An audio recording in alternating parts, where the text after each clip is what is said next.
So guys मैं I can not hug you के season 2 को एक्सप्लेन करने जा रही हूँ और इससे पहले अगर आपने सीज़न 1 नहीं देखा है तो आप जाकर देख सकते हैं। सो सीज़न 1 में हमने देखा कि जियांग के फ़ोन पर मैसेज आता है कि शिया इंसान नहीं वेम्पायर है। और अब सीज़न 2 में देखते हैं कि जियांग एक वेम्पायर स्टोरी राइटर बन चुका होता है और यहाँ हमें सीज़न 1 के कुछ ब्यूटीफुल सीन भी दिखाए जाते हैं।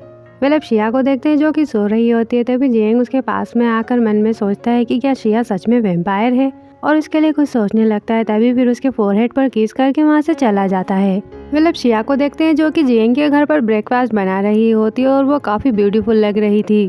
तभी जियांग वहाँ पर आता है तो वो शिया को देखकर बस देखता ही रह जाता है, जिसके बाद शिया भी उसे देखकर मुस्कुराती है और फिर वो उसके पास आकर बैठ जाता है। तो शिया उसके पास न्यूज़पेपर देखकर पूछती है कि मैंने इतने सालों में इसे कभी नहीं देखा। तो जियांग कहता है क्योंकि मैं आमतौर पर टीवी नहीं देखता और इंटरनेट भी नहीं देखता, इसलिए मैं न्यूज़पेपर पढ़ता हूँ। तो शिया फिर आज की खबरों के बारे में पूछती है। तो जियांग फिर पढ़कर देखता है तो उसमें शिया की बुराइयां लिखी होती है। तो वो कहता है कि इसमें कुछ भी नया नहीं लिखा है और अब से मैं भी न्यूज़पेपर नहीं खरीदना चाहता, हमेशा बकवास लिखते रहते हैं। तो शिया भी उसे ओके कहती है और फिर जल्दी से ब्रेकफास्ट खत्म करने के लिए कहती है।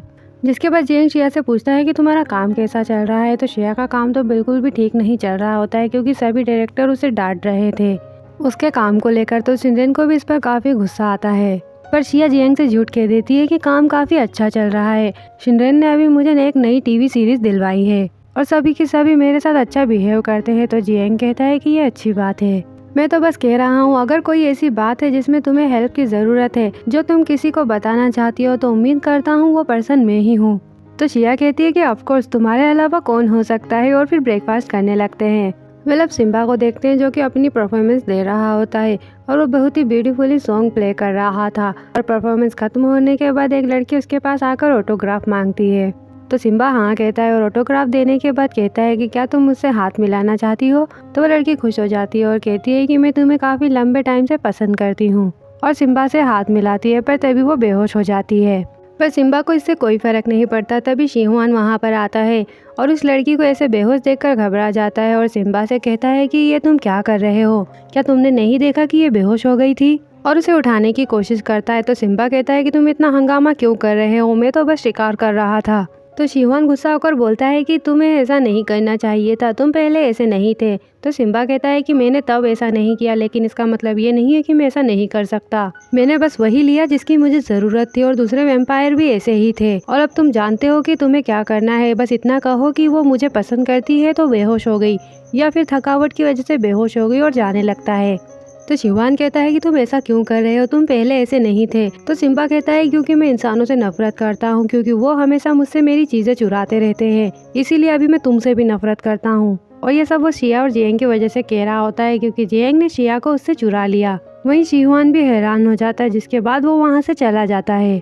वेल अब सिम्बा को देखते हैं जो कि वेम्पायर्स पार्टी में होता है। तभी कुछ वेम्पायर्स एक लड़की को छेड़ रहे थे और उसे जबरदस्ती ड्रिंक करा रहे थे। तो सिम्बा उन्हें देख लेता है और उन्हें जाकर रोकता है। तो वो उससे बाहर आकर फाइट करने लगते हैं। तो वो लोग भी वेम्पायर होते हैं, जिस वजह से वो भी काफी ज्यादा पावरफुल थे। तो सिम्बा उनसे अकेले नहीं लड़ पा रहा था। तभी कुइजुनहे भी वहाँ पर आ जाता है। फिर वो दोनों मिलकर उनसे फाइट करते हैं और उन्हें ढेर कर देते हैं, पर फिर भी वो उन्हें धमकी देने लगते हैं। तो कुइजुनहे उन्हें कुछ चीज दिखाता है जिसे देख वो वहाँ से डरकर भाग जाते हैं और फिर अब सिम्बा उसे थैंक्स कहता है, जिसके बाद कुइजुनहे भी उसे बाय कहकर वहाँ से चला जाता है। वेल अब शिया को देखते हैं जो कि अपनी वर्क प्लेस पर थी। तभी उसके लिए किसी ने बहुत सारी चीजें प्रिपेयर की होती है। तो शिया पूछती है कि ये सब किसने किया है। तो वो वेटर बताता है कि ये सब आपके फैन क्लब ने किया है। तो शिया पूछती है कि फैन क्लब का प्रेसिडेंट कौन है। तो वो वेटर बताता है कि वो वहाँ उस तरफ है। तो शिया जाकर देखती है तो वो और कोई नहीं जियांग ही होता है। तो शिया उसे देखकर काफी खुश हो जाती है और उसे हक करके थैंक्स कहती है।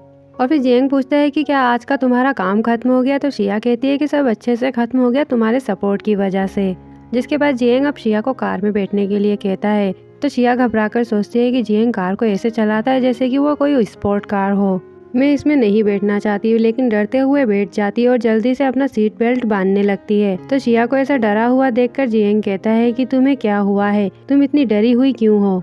तो शिया फ्लैशबैक की बात याद करके कहती है कि सब ठीक है और ये एक ही लाइफ है, अब मैं इसे तुम्हारे हाथ में छोड़ती हूँ। तो जियांग इस पर मुस्कुराता है, जिसके बाद वो कार स्टार्ट करने की कोशिश करता है पर वो स्टार्ट नहीं होती क्योंकि वो ब्रेक दबा रहा होता है। तो शिया कहती है कि ये ब्रेक है। तो जियांग कहता है कि ठीक है, अब तुम रिलैक्स होकर बैठ जाओ, अब हम चल रहे हैं, और फिर कार स्टार्ट करता है। लेकिन इस बार वो काफ़ी अच्छे से कार चला रहा होता है। तो शिया कहती है कि आज तुम काफ़ी अच्छे से ड्राइविंग कर रहे हो, क्या अब तुम्हें ऑटोमोबाइल के धुएं से डर नहीं लगता? तो वो कहता है कि उससे ज़्यादा मुझे तुम्हारे लिए डर है कि तुम रिलैक्स हो या नहीं। तो शिया इस पर मुस्कुराती है और रिलैक्स होकर उसे थैंक्स कहती है। वेल अब वो दोनों एक रेस्टोरेंट में आते हैं। तो शिया कहती है कि जियांग क्या तुम मुझे कुछ बताना चाहते हो? तो जियांग उसे बताने जाता पर तभी शिया टीवी में सिम्बा की परफॉर्मेंस देखने लग जाती है। तो जियांग भी उसे देखने लगता है। तो शिया जियांग को देखकर कहती है कि सॉरी जियांग, तुम क्या कह रहे थे, मेरा ध्यान भटक गया था। तो जियांग कहता है कि ये ठीक है, मैं अब थोड़ी देर के लिए बाथरूम जाऊंगा। और बाथरूम आकर कहता है कि जियांग तुम्हें क्या हुआ है, ये बात पहले से ही तुम्हारी जुबान पर है पर तुम इसे क्यों नहीं कह सकते।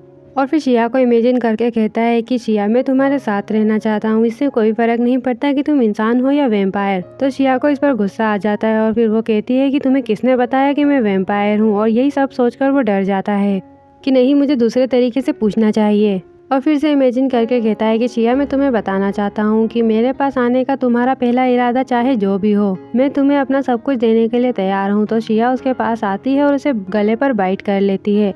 तो वो ये सोचकर भी डर जाता है क्योंकि वो शिया को खून चूसने वाली वैम्पायर ही समझता है और कहता है कि एक इंसान को वैम्पायर्स के सामने कैसे कबूल करना चाहिए। जिसके बाद अब वो बाहर आता है। तभी शिया आकर उसकी परछाई पर खड़ी हो जाती है और कहती है कि मैंने तुम्हें पकड़ लिया।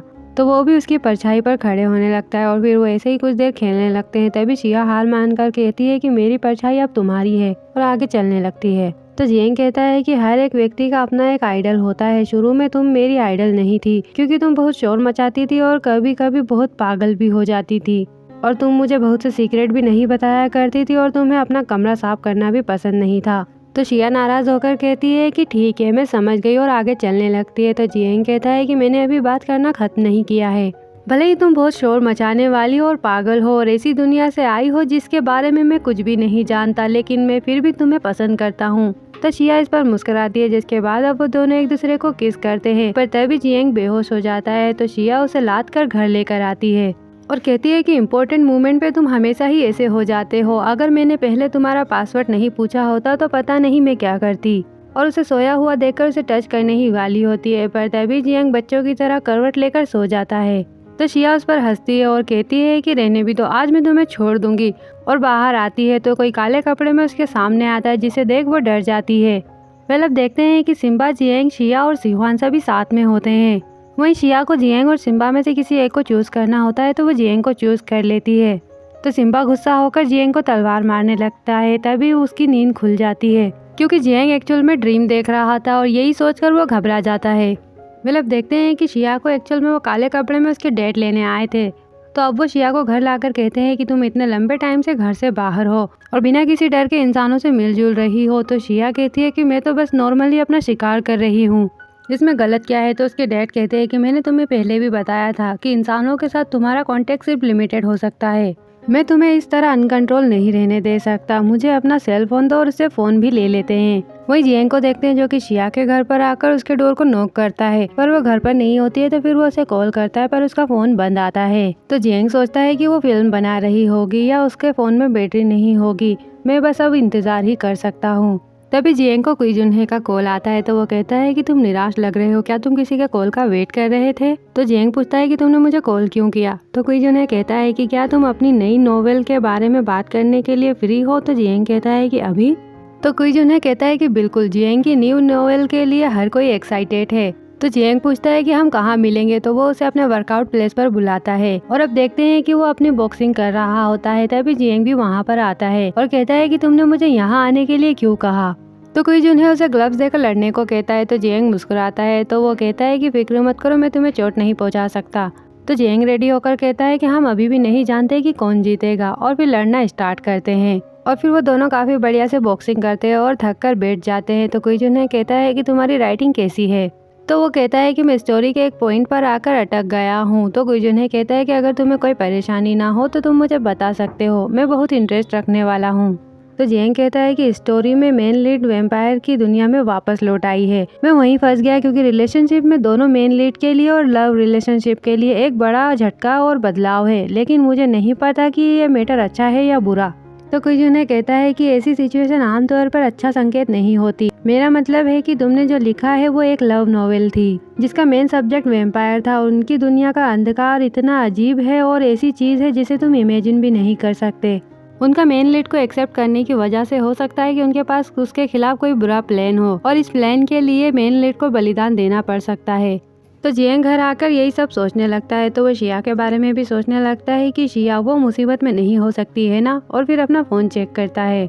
वे लोग उसके बाद शिया की फैमिली को देखते हैं तो उसका छोटा भाई पूछता है कि मैंने सुना है कि तुम्हें डैड वापस यहाँ ले आए, तो शिया उसे चिमटी काटती है।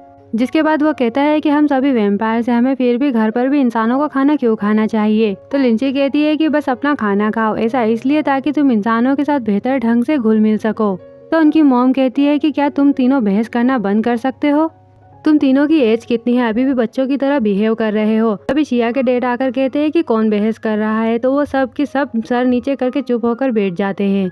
जिसके बाद वो कहते हैं कि हम वैम्पायर्स के लिए इंसानों की एनर्जी ऑब्जर्व करने का तरीका उनके साथ कांटेक्ट करना है। फिर भी एक बात है जो तुम सभी को याद रखनी चाहिए कि इंसान तो सिर्फ खाना है, खास तौर पर तुम यंग हो और तुम्हारा सेल्फ कंट्रोल भी कमजोर है। तुम्हें अपने आप पर कंट्रोल रखना होगा चाहे कुछ भी हो जाए। तुम्हें मेरे बनाए गए शिकार के रूल्स को भूलना नहीं चाहिए और तुम्हें मेरी बात भी माननी चाहिए। तो शिया का भाई शिया से चुपके से कहता है कि आखिर हमेशा मुझे ही क्यों डांटा जाता है। तो शिया उसे चुप रहने के लिए कहती है। तभी सिम्बा भी वहाँ पर आता है तो शिया उसे देख हैरान हो जाती है और वहीं लिंसी भी सिम्बा को खाना खाने के लिए बुलाती है और कहती है कि मैं पहले तुम्हें खाना खाने के लिए बुलाना चाहती थी, लेकिन तुमने कहा कि तुम बिजी हो और मुझे तुम्हारी बहुत याद आई थी। तो सिम्बा भी हल्का सा मुस्कुराता है और आकर बैठ जाता है, लेकिन वो शिया से बात नहीं करता। तो शिया भी इस पर सैड हो जाती है। वेल अब उसके बाद हमें जियांग को दिखाया जाता है तो वो शिया के घर में झांकने की कोशिश करता है पर वो उसे नहीं दिखाई देती है। तो वो उसके घर का पासवर्ड खोलने की कोशिश करता है और तभी पुलिस आकर उसे देख लेती है तो वो उन्हें देखकर स्माइल करता है। और बस फिर इसी सीन के साथ पार्ट 20 यहीं पर एंड हो जाता है। एंड आई होप कि गाइस आपको ये वीडियो और ड्रामा एक्सप्लेनेशन अच्छा लगा हो, तो इसके नेक्स्ट पार्ट के लिए मेरे वीडियो को हाइप जरूर करें ताकि मेरे वीडियोस और भी लोगों तक पहुंच सकें। तब तक के लिए bye bye and thank you.